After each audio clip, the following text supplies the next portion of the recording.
You're listening to the Dre Area Sports Show, live on YouTube and X. Make sure to like, share, and subscribe.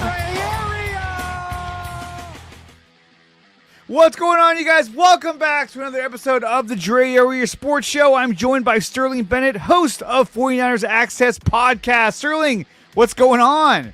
Doing good. NFL free agency about 1 week away. Who will the Niners sign? Who will they trade for, maybe? Should be fun, Dre. Should be fun. Guys, remember, we're brought to you by Power Brand Systems. Use promo code 300POWER to save up to $300 in your first purchase over at Power Brand Systems. They will develop and design you a website to fit your every need. You want proof of that? Go to my website. Go to John Chapman's website. Go to Johnny Dale's Football Academy website. They made all those websites. If you go to mine, it looks a little squirrely because I'm in the process of trying to redo it. So that's not really them, that's me. But check out Power Brand Systems. We're also brought to you by SeatGeek. Use promo code DreAreaSports to save up to $20 on your first purchase over at SeatGeek.com. You want to go to the game? You want to go to a concert? Use promo code DreAreaSports and save yourself some cash. And we're also brought to you by BetUS. Use promo code DreAreaSports, and they will match you up to 110% on your first three deposits. Only at BetUS. BetUS, it's where the game begins. Okay, now that we've done that, we've paid the bills. Now we're ready to get on with the rest of the topics. Now, we had a lot of things going on this past week, and the offseason seems to be sort of up and down in terms of drama, turbulence. It's just not an easy route, you know. And, you know, a lot of Niner fans are like, well, you know, I really hope that this offseason will be drama-free. Well, guess what? That's never going to happen because the Niners don't know how to do that. But there was some breaking news that I wanted to get to if I can find the right tab. Where is it? Let's see. Here it is. And let's go to that breaking news. Do I have the thing? Right now. Trent Brown. Oh, damn it. This is Trent Brown, not Trent Williams. Okay, well, Trent Brown. Yeah, wrong Trent. Sorry about that, guys. Well, he signed an extension to stay with the Texans. Big boy, huge gut. Used to be a Niner. My bad. Okay, here it is right here. Trent Williams. Okay, so far, according to Mike Garafalo, Trent Williams and the Niners have made no progress on contract talks. Now, is this really news? Not really, but I guess it is. It's sort of reading the room. Nothing's been announced. Nothing's happened. Sterling, do you think that this is just never going to happen? Are the Niners going to look to trade Trent Williams, or are they going to work out this deal? No, I think, look, the Garafolo report saying there's been no contract updates or no movement. It's been a week since it came out. They were even having these conversations, so I wouldn't put too much pressure or say, oh my God, panic. No, this is not that. This is simply just, it's been a week. We gauged the market and nothing has changed as of the last time a report came out. That said, Trent has all the leverage in the world.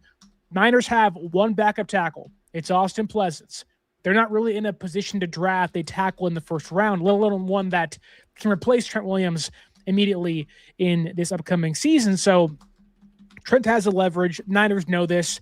The Niners made and negotiated the current contract to be this, to give them a 2-year window. Yeah. And see where Trent's head's at, see where the injuries are at, see if he wants to continue playing. Now they have the opportunity to redo his deal again. And I think in probably a 2-year window, see where he's at again. So I think it gets done. I don't think it's time to panic. I'm sick of seeing, what about the Houston Texans trading Nico Collins and picks for Trent Williams? That hurts the Texans. Why would they do that? Yeah. So, no, Trent's going to be a San Francisco 49er. He wants to be a 49er. It all just comes down to money. Trent wants money. He's earned that money. He was a top 5, top 3 left tackle again in 2025. And this team is objectively worse without him being on the roster guarding Brock Purdy's blind side. Yeah, no, they're absolutely worse without Trent Williams. I mean, Trent Williams had a PFF grade of 91.5 that ranks 3rd amongst tackles in the NFL. This guy, say what you want about his age, this guy is an elite offensive tackle in the NFL. You don't let a guy like this walk away. You don't let a guy like this get away from your franchise, and you don't trade a guy like this because, look, he's 38 years old. Let's say you're like, hey, we want to trade him. We want to see what we can get for Trent Williams. I'm sorry, but at 38, you wouldn't get as much as you're going to get if he was 28, if he was 31, if he was 33. But at 38 years old, I feel like the value for him on the trade market is not going to be as big as you had hoped. So look, will the Niners move him? I don't think so. I think it's just a matter of time before they get his contract situation under control. Now look, the Niners really need to get this done as soon as possible, because if they're going to be signing free agents and making acquisitions, they need to get this contract situation taken care of so they know exactly where they stand against the cap. So that's why I think that this gets done sooner rather than later. I think this is just something that's been blown out of proportion. And I think that Trent Williams will be back in San Francisco. I don't see any scenario in which the Niners move on from Trent Williams. If they were to trade him, I think that would be worst case scenario. They would never release him, and it would have to go completely sour if the Niners were to look to trade Trent Williams. If they trade him, Sterling, what do you think the Niners can get back for a 38-year-old left tackle who's still third best in the league at tackle? What do you think? Yeah, I think as far as I can go back in my NFL lexicon, I don't remember many 38-year-old players getting traded, let alone being high-priced acquisitions at the trade deadline. The last one I can think of was probably Brett Favre when he retired and came back the first time with the Jets. And at that point, it was a conditional fourth-round draft pick in return for Brett Favre, who played good enough for the Jets, but it was a fourth-round draft pick that could become a third and a first and a second, depending on what parameters and how much he played and how far that team went. That said, Trent's not a quarterback. He's not a quarterback. Trent's a left tackle who wants a brand new contract. He protects the quarterback, though. Sure, he does. And there's value in that, and there's value in a player like Trent for sure. But I think, like Joseph Ehrenberg says, and maybe the baseline of a trade is a fourth-round draft pick, but that's what you'll get. That's not what San Francisco's asking price will be. The Niners want, by all intents and purposes, a first-round draft pick for Mac Jones. He's a backup quarterback on a 1-year expiring contract.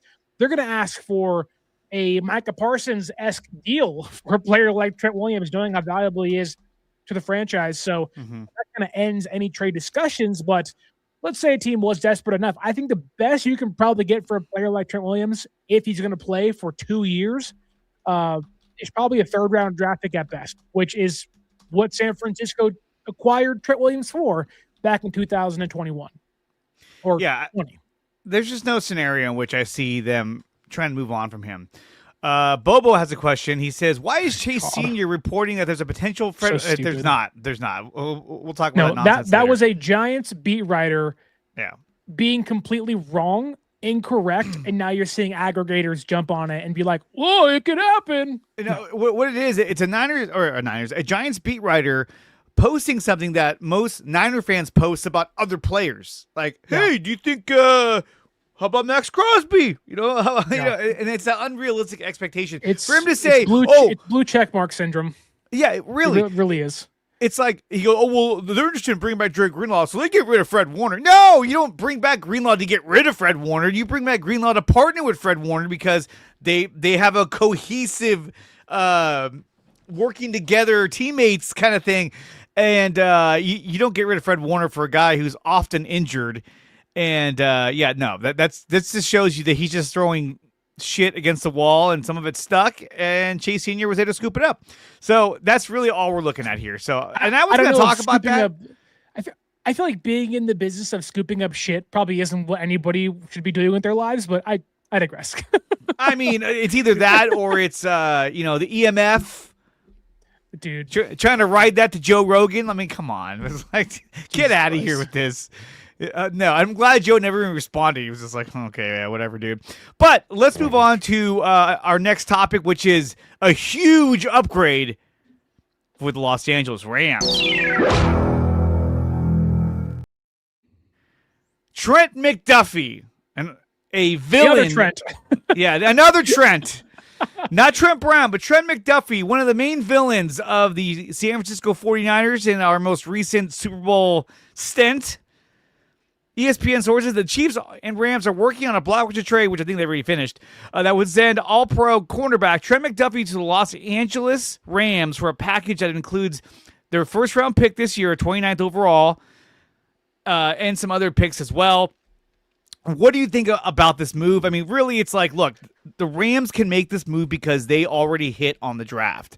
They've got depth at their defensive line. They've got depth on their team at receiver, at running back, at the offensive line. Now they can give up these picks to get a guy like Trent McDuffie and go all in on next year, especially if this is the final year of Matthew Stafford. You want to go all in and get a guy like Trent McDuffie to help shut down guys like JSN that you could not contain in the NFC title game.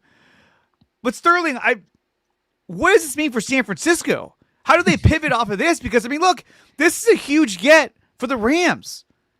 And there's already rumors out there that the Rams might make a play for Max Crosby and have the ultimate defense in the league. What does this mean for San Francisco, and how should they respond? You know, I think if you're in the business of responding to what your rivals do, you can get into dangerous waters pretty quickly, right?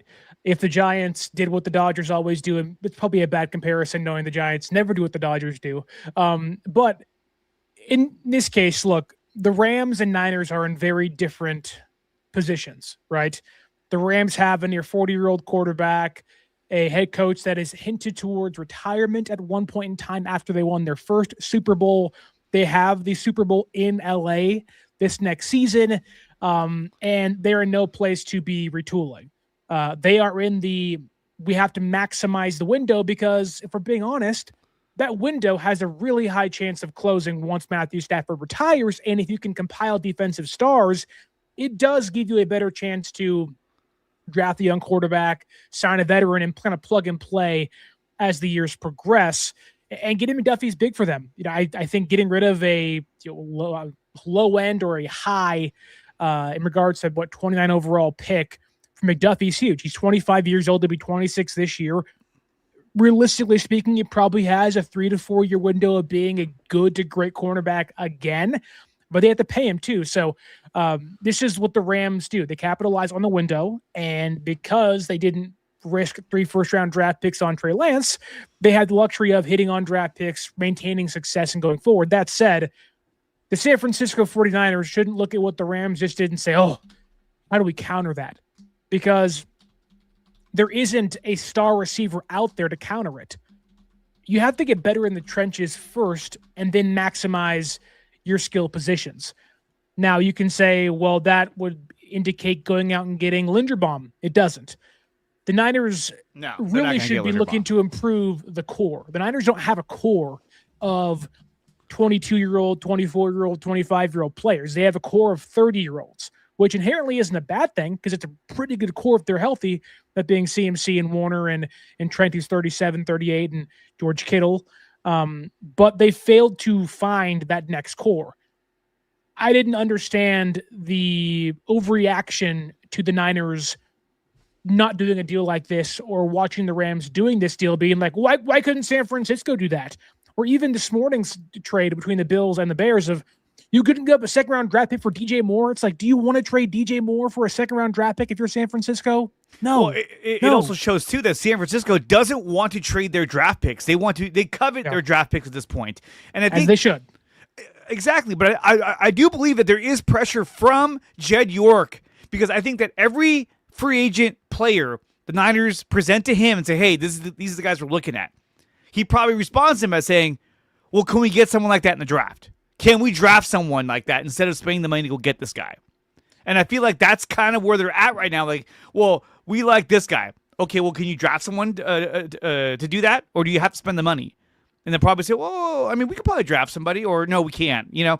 So I think they're at that impasse where they got to figure out, you know, how to make every draft pick count. Because we've seen the Seahawks, we've seen the Rams. And I'll tell you what, if the Rams go and win the Super Bowl next year, that's going to be another slap in the face of the Niners, who've been there twice and couldn't get it done.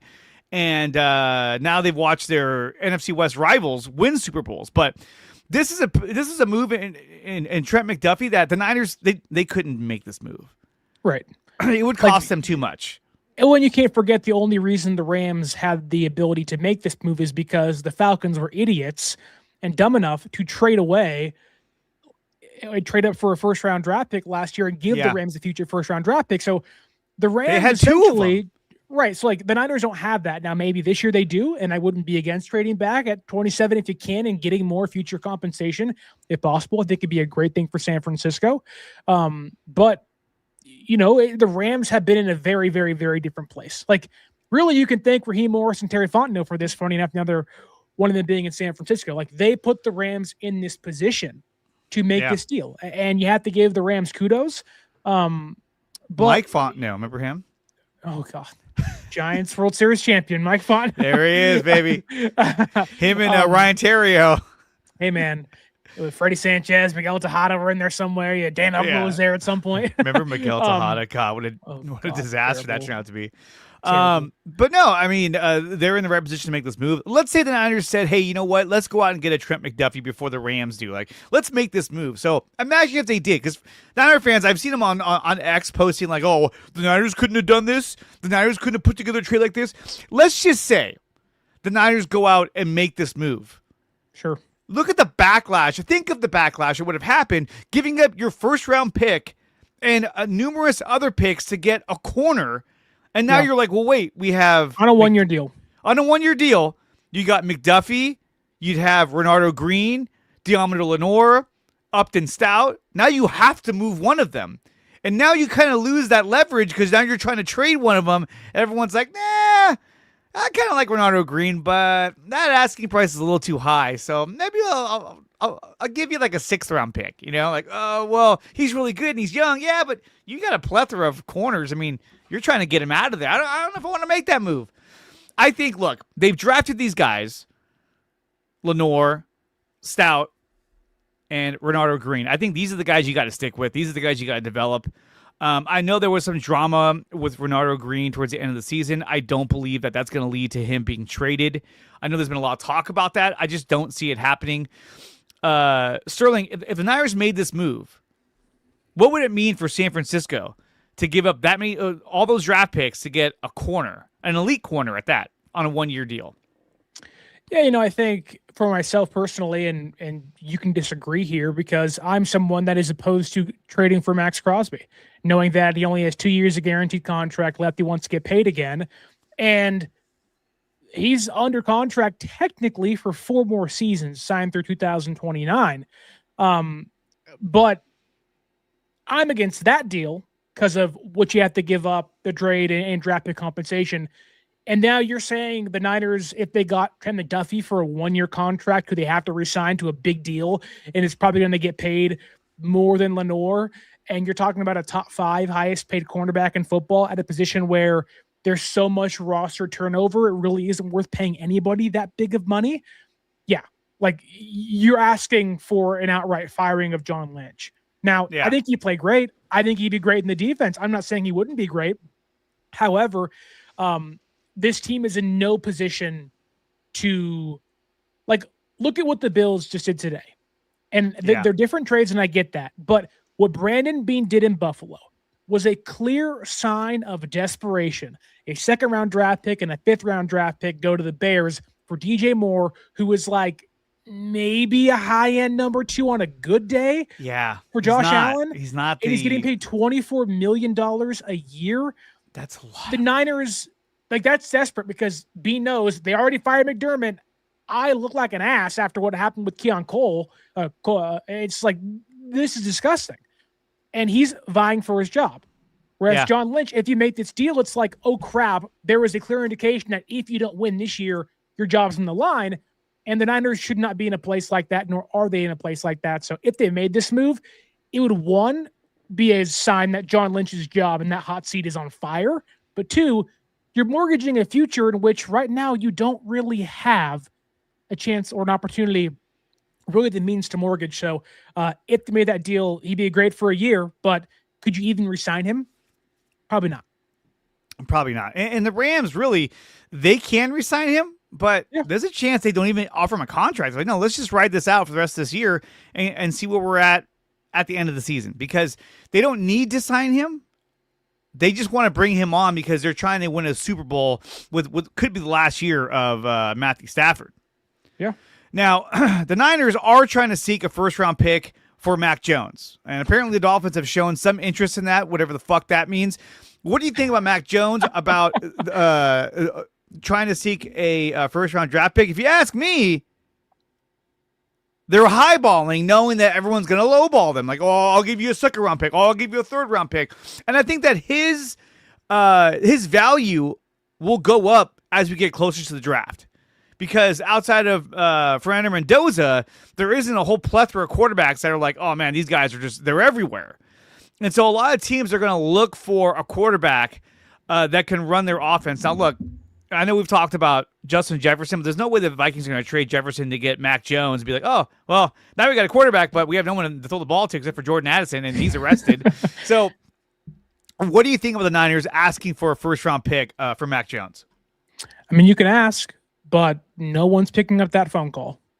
That we know. The Niners, no, there's just nobody that is picking up the phone saying, yes, I'll give you a first-round draft pick, whether it's pick 1 or pick 32 for a quarterback that is not mobile, isn't a playmaker, isn't dynamic, is a statue quarterback in the pocket, that is a pocket passer that has a quick release, fine, but does not give you anything other than that for a first-round draft pick.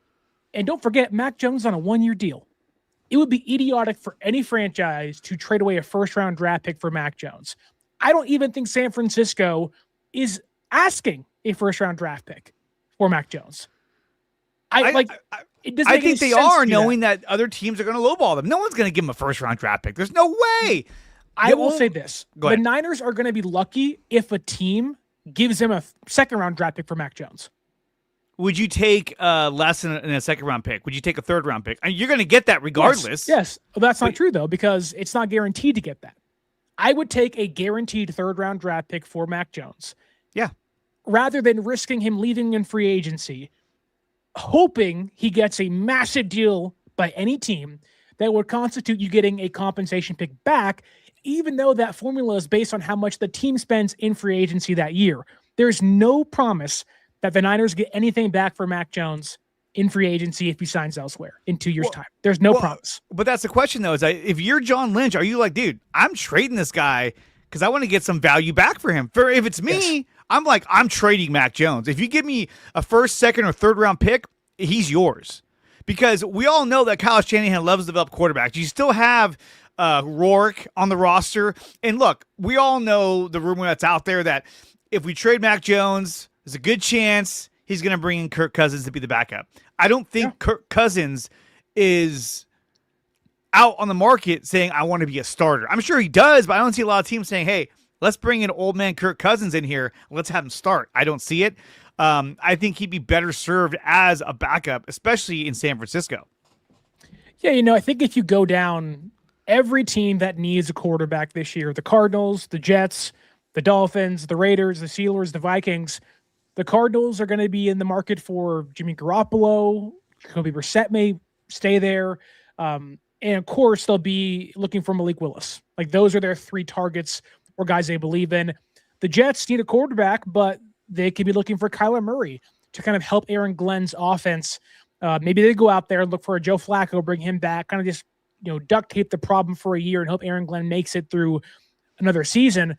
The Dolphins, they're better equipped letting Zach Wilson and Quinn Ewers duke things out for quarterback 1 because they're probably going to have to cut Tua Tagovailoa this offseason. Oh, they're going to. You kind of have to take on that massive dead cap hit and just call it a day. Meanwhile, that also puts another quarterback in Mac Jones's caliber of like kind of mid-tier game manager on the market. What does that do for him? The Raiders are getting Mendoza. They already have Geno Smith. Do they want to trade Geno? I think they should if they want to get Mendoza. Okay, there's another quarterback on the market now. And as you go team by team, there's more quarterbacks being flushed out into the market that are similar to Mac Jones, where he doesn't really separate himself. And even if Mac Jones is the 32nd best quarterback in football, is that worth a first-round draft pick? No. Is it worth a second-round draft pick? No.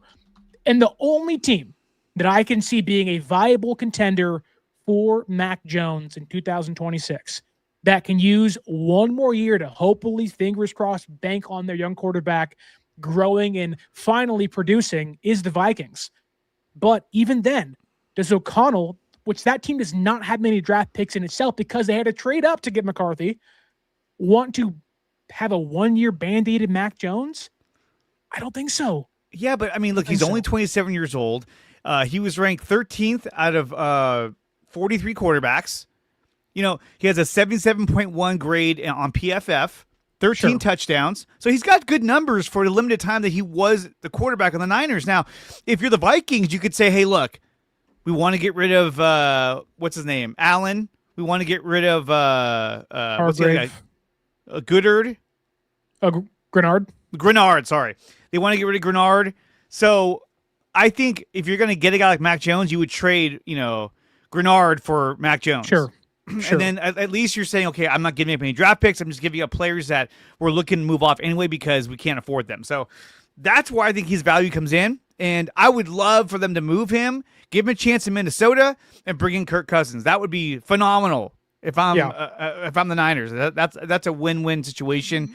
I do have a concern, though, because we saw it happen in 2022 with Jimmy Garoppolo, right? They wanted to trade him. He had the shoulder injury on the side field, throwing to random water boys. And like that certainly helped them with Trey Lance getting hurt and he kind of bridged the gap to Brock Purdy. Thank God. I mean, yeah, you're right. Like, thank God he was there on the practice field because we didn't know what we had behind Trey Lance and Brock Purdy. And that could have very easily been Nate Sudfeld for all we know. But the Niners failed to lower the asking price, thinking they could leverage whatever they had on Jimmy and the rest of the NFL, and it didn't work out. They were not getting their asking price in return, and they didn't get anything for Garoppolo, I believe, in free agency because he went to the Raiders, got a big contract, and I don't think they got anything back in return for him because I think they paid for Javon Hargrave. That is my fear. Is that okay? Mac Jones leaves, gets a somewhat comparable contract to Jimmy Garoppolo or kind of a mid-tier quarterback deal, and then you're left because you want to sign somebody in the mid-tier, and it's like, now we don't get anything in return. I'd rather guarantee myself a draft pick or a player that is under contract for 2 years than let Mac Jones leave for nothing, even if that means dropping the asking price from a maybe perceived first-round draft pick, second-round draft pick. I would take a draft pick at pick 75 for Mac Jones in a heartbeat and go sign Kirk Cousins. There's not that much disparity between those two players. Yeah, no, that's true. That's true. And let's cut some breaking news. A developing story. The Raiders look like they want to trade Max Crosby. No shit. But we do have another update. This comes from Adam Farrell of the NFL, whatever. Report the Bears aren't done in the trade market. They have been on the phone all day with the Raiders. Chicago has 2 firsts on the table, while Vegas wants a starter thrown into the mix. The Raiders didn't like DJ Moore's contract, so he got sent off to the Bills. Do you buy this rumor that the Bears are going to give up 2 first-round picks? Are they going all in? Yeah, they are, because they were in the position to. Young quarterback, rookie contract, defense that was darn good last year, but really kind of tailed off towards the end. They want to help improve their secondary by helping improve their pass rush. DJ Moore was kind of a nothing player for them. He had a couple of good games in the playoffs. That was it. And they have 2 guys waiting in the wings, Luther Burden and Roma Dunze. They have Colson Loveland. We'll see what happens with Cole Kmet. It does seem like they drafted those guys. Colson Loveland, Luther Burden. I mean, they got them last year in the draft. So they're fully stocked. I mean, obviously, yes, they did lose Drew Dahlman. We all know about that story. He decided to retire, which was like, I'm sorry, what? It's crazy. I'm sure Ben Johnson was like just spitting up his coffee, like, what? Who went through all that? Now you're retiring? What the? Yeah. Tough break. But the good thing about this is that they can redo Max Crosby's deal. If they want to give more guaranteed money on his books for the last few years of his contract, they can cut some spending in that regard. They have a ton of cap space too. They are probably going to be one of those teams that signs Linderbaum, gives him a massive contract, go sign maybe Tyler Biadasz, who was the Commanders center, I think, last year, and gets Max Crosby. And we're sitting here saying, wow, the NFC North is stacked. It's the Lions kind of trying to return to dominance. It's the Bears who really should have beaten the Rams in the playoff last year, and it's the Packers. Then you have the Vikings. Like I have been saying for months, the Bears make the most sense for Max Crosby. They have the means, they have the money, they have the cap space, they have the draft picks to get it done. Crosby wants to win. Chicago needs another edge rusher. He is the guy I think ends up in Chicago when it's all said and done. Not the Cowboys, not San Francisco. To me, it's between the Bears and the Rams. That's only if the Rams are open to giving up pick 13, which I don't think they are, thus leaving the Bears as the number one fear for him this offseason. Well, I mean, there is a discussion to be had there. I mean, they could say, hey, let's trade at number 13 pick and let's get Max Crosby, who's a for sure thing. But they could get a pretty good player at number 13, but Max Crosby is absolutely a for sure thing. And that would really fortify their defensive line, which would put, again, the Niners behind the 8 ball. I mean, the Niners are the third best team in the NFC West. Yeah. And look, they won 12 games. I mean, they have a lot of synergy. I mean, they got guys like George Kittle, Fred Warner. They have a lot of guys that have been there, Christian McCaffrey, that they know how to play together, Brock Purdy, but they need to retool. So let me ask you this. The Niners are in a predicament now where they're like, hey, look, we see the Rams going out and getting Trent McDuffie. The Seahawks just won the Super Bowl. If you're the Niners, do you say, okay, look, in free agency and in the draft, we're going to go all in on defense. We're going to continue to rebuild our defense and make it one of the best in the league? Or do you think they go all in on offense and say, hey, look, we have enough talent on defense, but we need to rebuild our offense. We need to retool the offense and make them. Do you think the Niners focus on getting the best defense or getting the best offense? You know, I don't think you need the best offense if you have Brock Purdy at quarterback and you have Christian McCaffrey still being a viable running back in the backfield. You have to add, obviously, to it. But the Niners won a playoff game last year with Jawan Jennings, DeMarcus Robinson, and really Jake Tunges at their Kittle Torres Achilles against a really good Philadelphia defense that has some holes, and maybe the offense was the bigger issue in Philadelphia for sure. But I think San Francisco desperately has to improve their defense again. And I know you can discuss the injuries they had last year and getting back Michael and getting back Nick Bosa and how that improves the pass rush. But we saw, even when it was Keon White and even when it was Alfred Collins and West and Samuel Kawanu, it just wasn't good enough. Like, those guys are fine, mainly Okwonu and Keon White when they're your fifth and sixth edge rushers or the rotational pieces. They have to find guys that can bridge the gap from Bosa, Michael, if Bryce Huff is still here, then in between them, find some better pass rushers to get them to Samo and Keon White. On the other end, linebacker has to be addressed too, whether you're banking on the production of D. Winters and his development. I know I probably wouldn't do that, or Nick Martin's return. I don't know. But I am full steam ahead saying I would right now rather continue to grow, get younger, get faster, get stronger on defense than have this amazing offense, because you saw last year in Seattle, and I'm not comparing either team. I don't think San Francisco runs the same defense or really has the necessity to kind of copy and paste what Seattle did. However, Seattle's offense is not great on paper. It just didn't turn the ball over, had a great running game. Okay, that would imply fixing your trenches and getting a great defense. That, to me, is the model for success in 2026. Improve the offensive line, get an amazing defense behind them.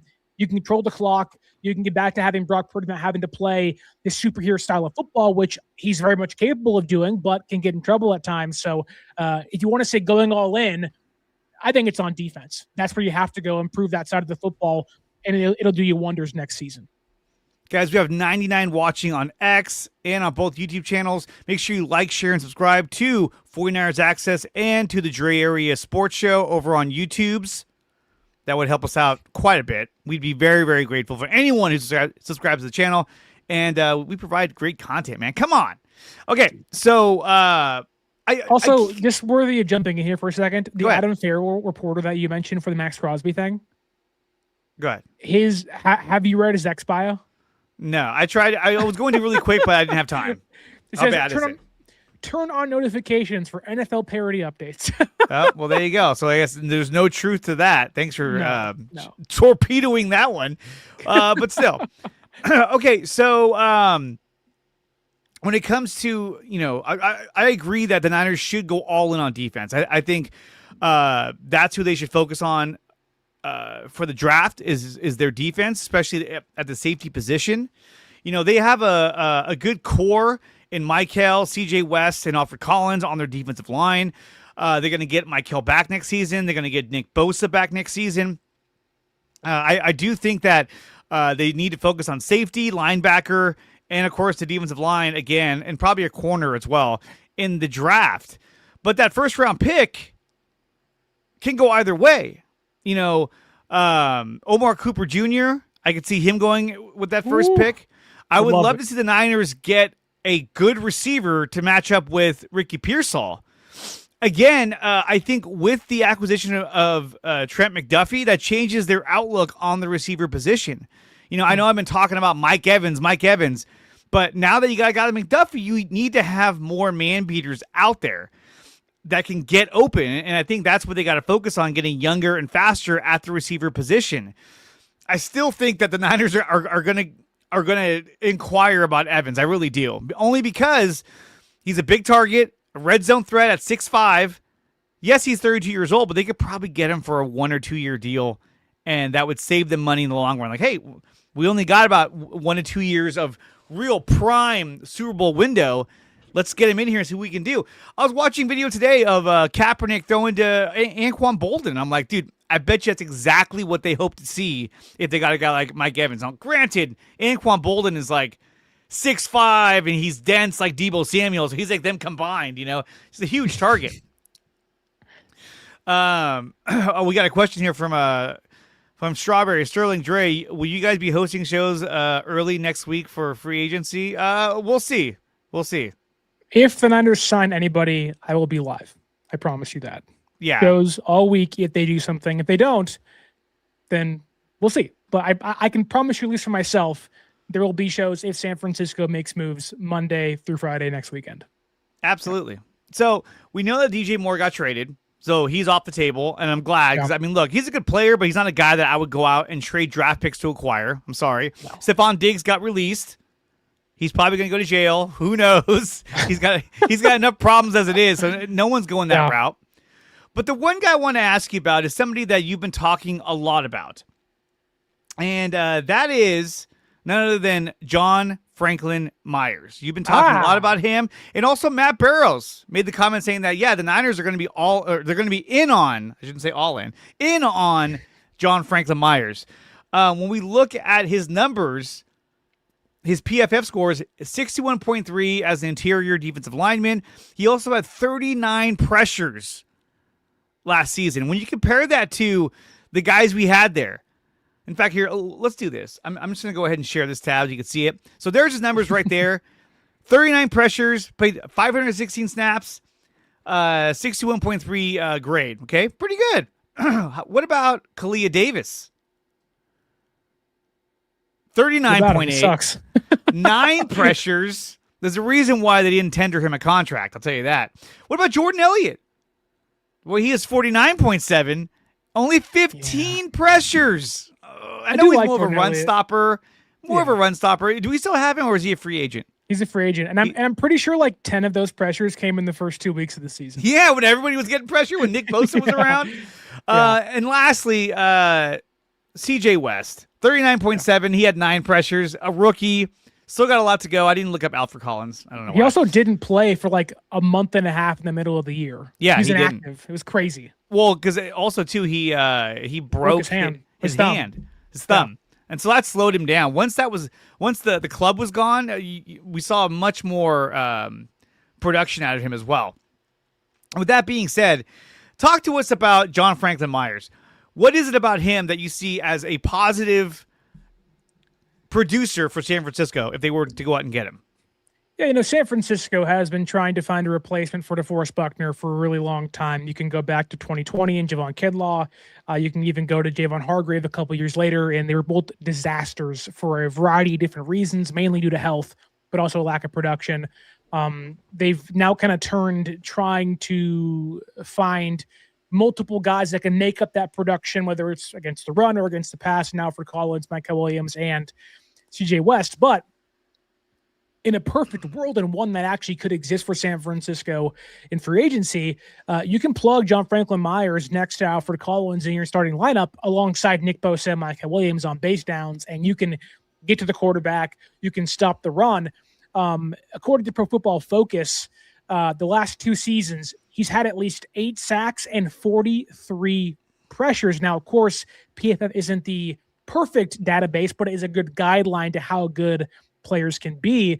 And I think it's more important to point this next stat out, is that he is one of 3 defensive tackles in the last 2 years to have at least 8 sacks and 39 pressures. That's great. This dude gets to the quarterback. He brings down the quarterback.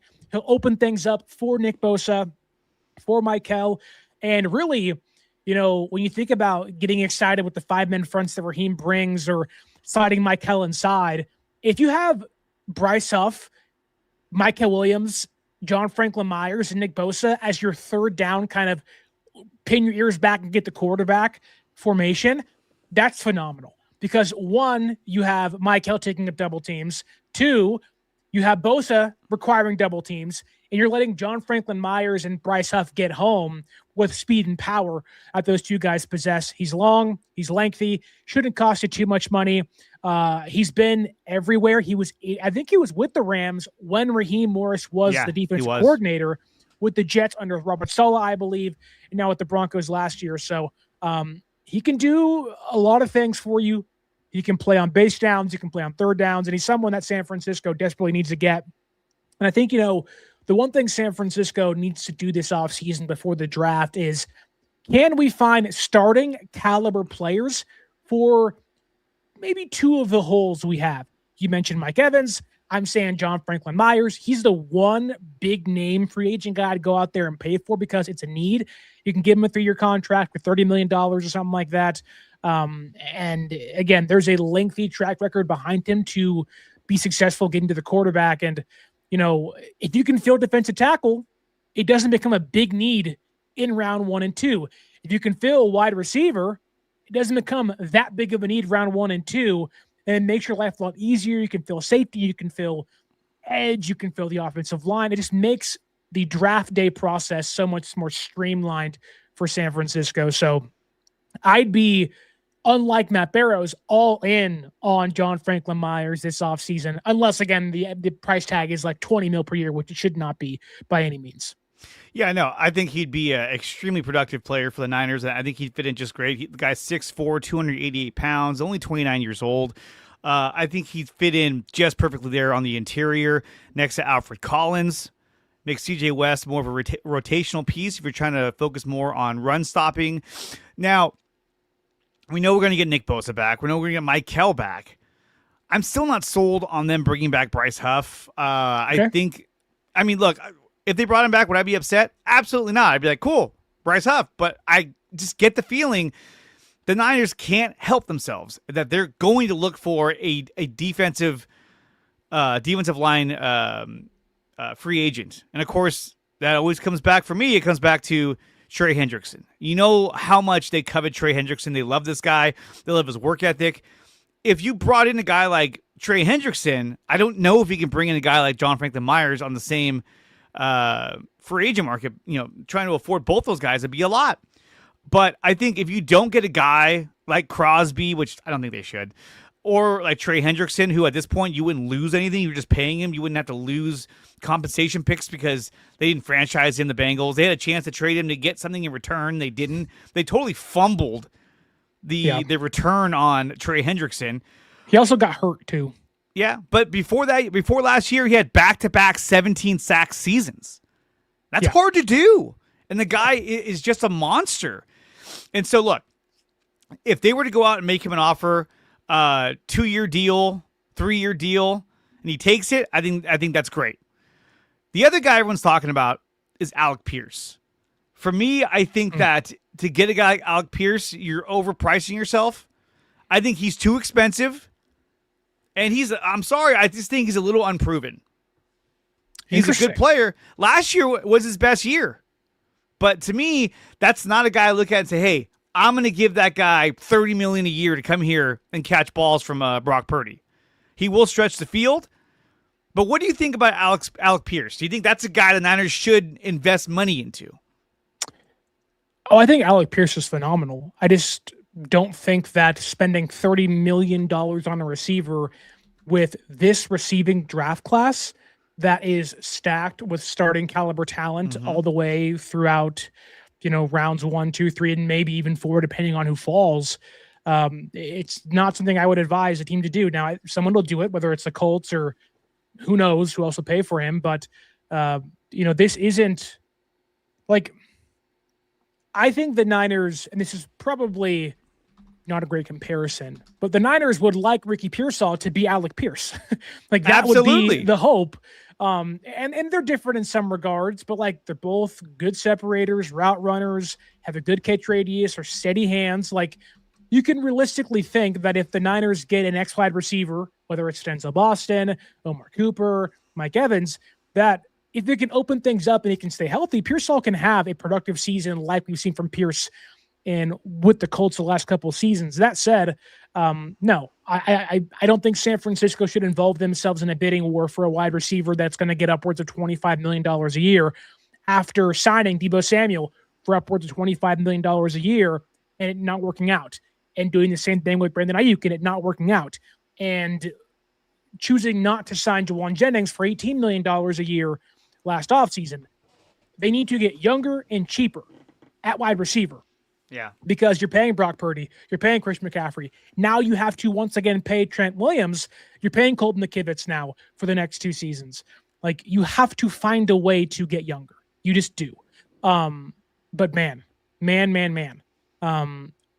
I really just don't believe that the Niners should involve themselves with Alec Pierce, knowing the market and there being 20 plus teams involved trying to get him. We got a super chat here from Matt Adsworth, 6427. He writes, love you, but Jones is way better than Sterling wants to admit. Hashtag completion percentage or completion percentage, Rams 84.6. Come on, bro. Yeah. With no receivers, too, not even JJ.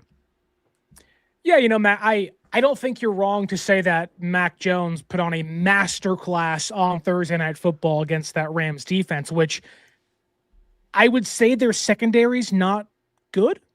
Better now with McDuffie, but I'm not discrediting what he's done. It's more what the market is dictating for us. The archetype in which Mac Jones is, he's not Kyler Murray. He's not dynamic. He can't run. He's not Malik Willis. He's not dynamic. He can't run. Mac Jones fits more into the game manager, quick release, quick processing type of quarterback. And in 2026, those quarterbacks don't go for a lot of money. Those quarterbacks are not highly valued.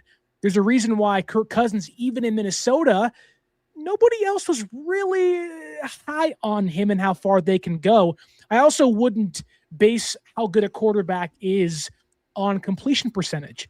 That's checkdowns. It's underneath. He's rarely pushing the ball downfield. And that's what Strawberry says right here. Exactly. So, I get what you're saying, Matt. We watched Mac Jones save San Francisco's season. He did. You can't sell that short of what it was. And maybe he's more valuable to San Francisco than he is to other teams out there. And that is, I think, the sticking point where San Francisco realized Brock Purdy has some injury history. He's gone down before. If we need a quarterback behind him, Mac Jones has shown he is more than capable enough of winning big games against good opponents in prime time. I'm saying that another team out there in a different scheme or a similar scheme that has draft picks is saying, why would I risk trading my draft picks for a player like Mac Jones for 1 year? He's a rental option unless they want to re-sign him, which maybe they do, maybe they don't, but you're asking another team to take that risk. And I don't think they want to at this point in time, knowing who's out there. The league presents market failure situations all the time. So what? Appeal to authority means nothing. I mean, sure, a lot of moves fail. I'm not appealing to anybody. I'm appealing to the Jets and the Cardinals and the Raiders and the Dolphins and the Vikings being like, Mac Jones isn't somebody we invest in. It took Sam Darnold 6 years to finally pop, and the Vikings don't have the cap space. They don't have the draft picks to just give away for 1 year of Mac Jones. The Cardinals aren't doing that. The Niners aren't trading Mac Jones in the division. The Raiders wouldn't want Mac Jones with the first overall pick. The Dolphins have to take a $77 million dead cap hit to cut Tua Tagovailoa. They just need to cut their ties with that guy. And the suitors dwindle and dwindle and dwindle to really one team making sense, unless the Pittsburgh Steelers are like, Aaron Rodgers is gone. But even then, they can just draft Ty Simpson. There's a lot to weigh in this, and I just think the asking price of a first-round draft pick or even a second, albeit a smart starting point for San Francisco. Yeah. We've all seen Pawn Stars. You want to start high and go down lower to get a good deal.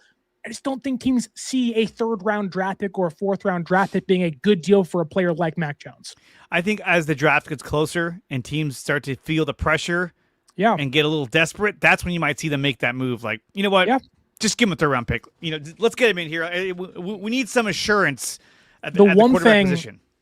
If you're a Niner fan, which Matt, I'm assuming you are, the one thing you're hoping for is that the Vikings don't get Kyler Murray, the Raiders don't want to trade Geno Smith, and free agency's over, and here comes draft day. And they're sitting there with McCarthy and Max Brosmer, and they're like, we can't do this. We're desperate. A third-round draft pick like Dre said for Mac Jones will do it. That, to me, is a very smart thing for San Francisco to do. His market value is high, but I don't think it's as high as we think it is as a fan base, nor I think it's as high as what John Lynch says it is. It's not first-round draft pick worthy. It's just not. It's not. I think what you're citing is as the consensus on Jones is just wrong. That's all of the show. Yeah, maybe. I don't mind being wrong. I agree with Callie Young. Mac is replaceable. Strike with irons hot. Yeah, I agree. Absolutely. I agree. But if you wait until draft time to make that move, you give the Niners less time to counter and say, okay, well, how about, you're on the clock. Here's the offer. They may take it. Who knows? But, I mean, again, and here's one more. I don't know why on earth I'm going to bring this up, but why not? Because it's the Eagles. Adam Schefter writes, I don't believe there's a chance in hell the Eagles would move A.J. Brown unless it included a first-round draft pick. Would you trade a first-round pick for A.J. Brown? No. No, I wouldn't either. No. There's drama there. I would rather have Denzel Boston for 5 seasons on a relatively cheap contract than A.J. Brown. Omar Cooper, too. I like A.J. Brown a lot. I think he's a darn good football player. But we also saw him in the playoffs last year give up, have rare drops. And that could be maybe because of what was happening on the sidelines, behind the scenes, the offense. And I think Brock Purdy would excel with a receiver like A.J. Brown. Yeah. But we are making so much about Kyle Shanahan and Bernardo Green on the sidelines and all that stuff. But you're going to see that every single week if Brown doesn't get the football. I don't want that happening. You need connectivity. You need a player all in.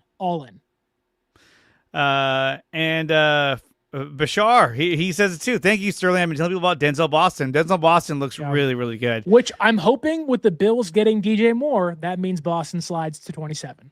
That'll be great. There you go, right there. Which also that might means open things they up. wouldn't have to sign Mike Evans, which I don't want to do. Yeah, I don't want them to either. Okay, let's get that straight too. I'm not saying go out and get Mike Evans. I want him, and I'm just saying I can see San Francisco falling to that, being like, you know what, because they saw what Devontae Adams did for the Rams. He was a big target, huge red zone threat, and he got a lot of touchdowns until he pulled his hamstring, and then he was kind of limited. So I feel like the Niners are going to look at that and say, how do we replicate that? How do we give him more easier targets against these defenses that are really, really good? Let's get him a big receiver in Mike Evans. Sure.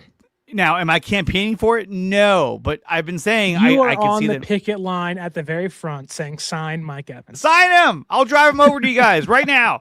But no, when it comes to A.J. Brown, I wouldn't make that move. I just think there's too much involved with that, too much drama with that. I also wouldn't want to give Howie Roseman a first-round draft pick. No, exactly. He's just going to use that against you. And then not only that, but we saw what he did in the playoffs. The first drop, I didn't really get on him too hard about that. That was a hard catch. He had to reach all the way down. But the second one, in the fourth quarter, you got to make that catch, buddy. It was in your hands. Even Jalen Hurts was like, oh, my God. You can see the look on his face. He was like, bro, I put that right in your hands, dude. What more do you want? Want me to come over and hand it to you? Like, come on. So a lot to go on, the offseason for San Francisco. And to me, look, I still think that they're going to sign a defensive piece. I think they're not going to be able to help themselves. It may be one of the guys from the Vikings. And not only that, but there's a lot of offensive linemen that are being released right now, a plethora of them. Mekhi Becton got released, and he had a horrible season last season. So I don't know if that's the answer, but you can probably get him for cheap. So because he's coming off a bad year, and you need a left guard. He plays guard, so maybe that's where you slot him in. He helped the Eagles win a Super Bowl. You got two of those guys from the Browns. You have, what was it, Gazlow? Antonio, and you have Wyatt Teller from the Browns. Right. And then you got the guy from the Lions. I think their center, Gazlow, I think his name was. He's another guy that got cut. But, the Niners, they're in love with Jake Brendel. They're like, Jake Brendel, we can't part with this guy. Even though they really should, they love him for whatever reason, and they feel like he's an adequate offensive lineman. It's funny. We got breaking news. Oh, wow. Uh-oh. The 49ers have just hired Matt Eberflus, and he will be the assistant head coach of defense. Wow. So Eberflus, they're adding another defensive coach to help Raheem Morris. Is this a good thing or a bad thing? Is this a lack of confidence in Raheem Morris? No. This is, I think, them replacing Doug Bradley and having another defensive coordinator in the room. I'm someone last year when San Francisco wanted to find a new defensive coordinator and replace Nick Sorensen. He wasn't the top of my list, but there is some continuity. I think Eberflus was the Colts defensive coordinator before Bradley was, and then he joined the Bears and wasn't fit. I think, was he Dallas's defensive coordinator last year and got fired? He was Dallas, and I think he got fired. And it wasn't very good. I just think he's somebody that behind the scenes could make some sense, but at the forefront, I don't hate the move. The more steady defensive minds that know how to head coach and be defensive coordinator in the room isn't bad. And he brings some fun things to the table. He's somebody that I think slots in. Football mind, been around for a long time, seen it all, done it all, failed at it all, unfortunately, but I don't hate it. He's an assistant. They don't do much. It's not like he's doing much at all. Yeah, and they even said here, Tom Pelissero confirms fills a key role vacated when Gus Bradley left for Tennessee. So he's definitely filling the Gus Bradley role. He's there to back up, probably be their red zone defensive guru. And he'll have, specific tasks and titles that he'll be overseeing, which makes their head coaching team that much better. So at the end of the day, I think this is a good hire. Bringing in a guy who's experienced, who's known for his defensive knowledge, and now he's going to be right there alongside Kyle Shanahan and Raheem Morris. So Matt Eberflus is now the assistant head coach of the defense, per Tom Pelissero. Similar to what we had with Gus Bradley last year. And I want to say Gus Bradley was the red zone defensive coach. He came up with all the schemes to stop in the red zone. So they did pretty well. Strawberry writes, when the Bears won games in 2024 is because of their defense. Their offense was just horrible. This is also a guy, too, that some fans were saying, hey, they could hire him as their defensive coordinator back before they hired Robert Saleh. So yes. Matt Eberflus, now a part of the 49ers coaching staff. What'd you find, Sterling? You're looking at something right now. I'm going through my notes. I hope I'm not frozen on the screen right now. I know my Wi-Fi has been pretty crappy the last couple of weeks. It's okay if you are. You got a very stoic face. Okay. Full of energy. So here's what I found. When you look at Eberflus's track record, he's one of the better run defending coaches the last couple of years. If you go back to 2018 with the Colts, he was 9th in football. 2019 with the Colts, he was 5th in football. 2020 with the Colts, he was 2nd in football. In 2021, he was 11th in football. Then he cratered in 2022 with the Bears. But in 2023, he went from 31st to 1st in run defense. So I really think he's somebody that he does fit the mold of trying to figure out run fits, which the Falcons had problems with Raheem Morris as their DC. So I think it's a good hire. I think it helps a lot. He runs a 4-2 scheme. He's not really a cover 3 guy. He runs cover 2. He runs zone. He runs man. He's a pretty simplistic play caller, but he's not going to have to do that with San Francisco. I think it's a good hire. The more guys in the room, the better. And again, a very excellent run defense track record. And San Francisco was a terrible run defending team after about week 10 when Michael went down. So if he can help in that capacity, good hire by San Francisco. Absolutely. And you know what? A lot of fans forget Niners still have Keon White. He's still in the mix on that defensive line. I always forget that. Everyone forgets that. And he was a key contributor late in the season, especially in the playoffs, getting that sack on Jalen Hurts. So he's going to fit in quite nicely on the interior for different, if they want to do like an all-out pass rushing NASCAR package, he could be a part of that on the inside. Who knows? Depending on who else they acquire in the off season. But Matt Eberflus, now a member of the San Francisco 49ers coaching staff as of just a few minutes ago, confirmed by Adam Schefter. Another last thing I want to mention, Cam Jordan is going to get released after playing 15 years with the Saints. To me, too old. I'm hoping the Niners will look at him and say, hey, we could bring him in on a short deal. He's a veteran. I think he's too old. That's not a guy I would go for. Love me some Cam Jordan, but I think the age, last season he had 10.5 sacks. I love that. Yeah. Yeah, he's still productive for his age. He feels like somebody that goes and he's somebody that back in like the mid 2000s and the early 2010s, the Steelers would sign and somehow he'd become an all Pro Bowl player. And you're like, huh? What the hell happened? But he's productive. I would not mind a 1-year deal for Cam Jordan, albeit he wouldn't be my first choice.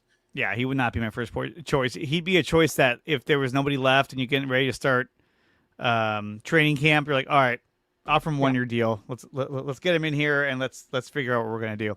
But guys, that's gonna do it for the Dre Area Sports Show. I want to thank Sterling for coming on here and delivering a fire stream, talking some Niners football, free agency, what their offseason plan should be, offense, defense. Trent McDuffie, what does that mean for San Francisco? All that we covered today.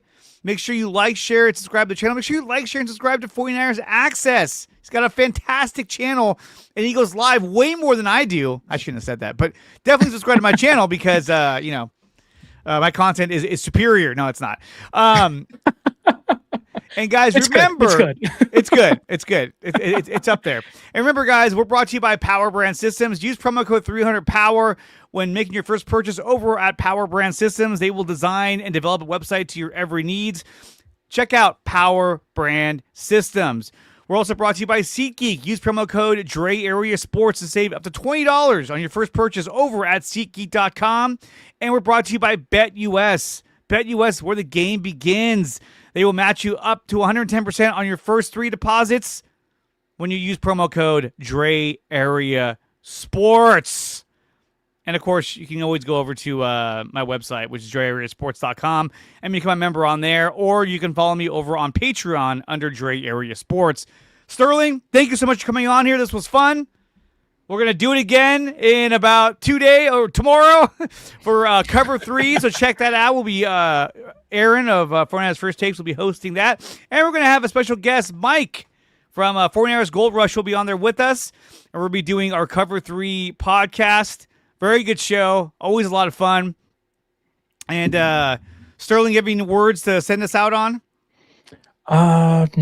Stay tuned. Today, tomorrow, this weekend, maybe my top offensive free agent targets for the San Francisco 49ers coming out. So stay tuned for that. And as always, guys, subscribe to Dre Area Sports. There we go. And then also, too, guys, look, I know there was articles out there or news breaks about Aaron Rodgers, about that he hasn't signed yet. But anytime I say anything about Aaron Rodgers, this is what I think in my head. I'm here to tell you right now, we don't care. Let me tell you, we don't care. Jerry. Nobody cares. It's like, go do your ayahuasca, get lost. I don't care. And guys, we will see you next time on another episode of the Dre Area Sports Show. Catch us tomorrow on all of our channels on the Cover 3 podcast. We'll see you guys next time. Peace! You're listening to the Dre Area Sports Show, live on YouTube and X. Make sure to like, share, and subscribe.